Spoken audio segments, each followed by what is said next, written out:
मराठा आरक्षणाबाबत 54 लाख पुरावे असलेला शिंदे समितीचा दुसरा आणि तिसरा अहवाल स्वीकारला। विधानसभा निवडणुकीच्या तोंडावर मंत्रिमंडळ बैठकीत निर्णय। आणखी काय पुरावे हवेत? जरांगेंचा सवाल।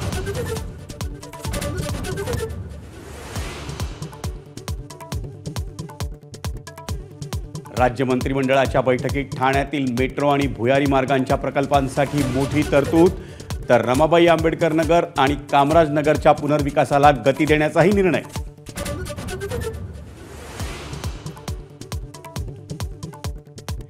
केंद्रीय गृहमंत्री अमित शाह उद्या मुंबई आणि नवी मुंबईच्या दौऱ्यावर। शिंदे, फडणवीस आणि अजितदादांसोबत रात्री खलबतं।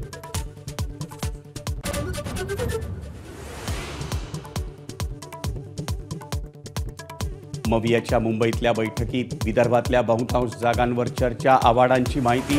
पितृपक्षानंतर जागा वाटपाची अधिकृत घोषणा होण्याची शक्यता। उद्या पुन्हा बैठक।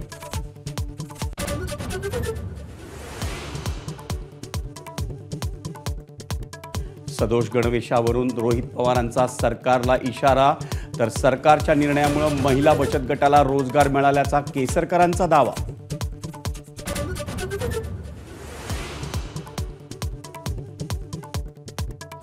गेल्या 1.5 वर्षांपासून घाटकोपरच्या पंतनगर पोलीस वसाहतीत दूषित पाण्याचा पुरवठा।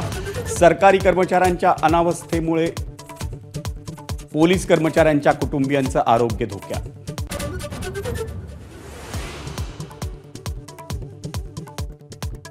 कोल्ड प्लेच्या तिकिटांचा काळाबाजार होत असल्याचा आरोप। बुक माय शो वादाच्या भोवऱ्यात। नोटिशीला उत्तर देण्याऐवजी सीईओची मंत्र्यांच्या भेटींसाठी धावाधाव।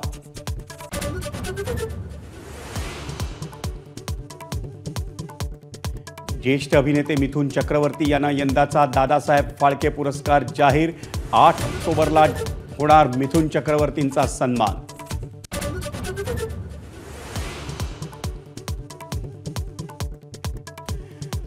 भारताच्या आक्रमक फलंदाजीनं कानपूर कसोटीमध्ये रंगत। पहिल्या डावात 52 धावांची आघाडी। चौथ्या दिवस अखेर बांगलादेश 2 बाद 26।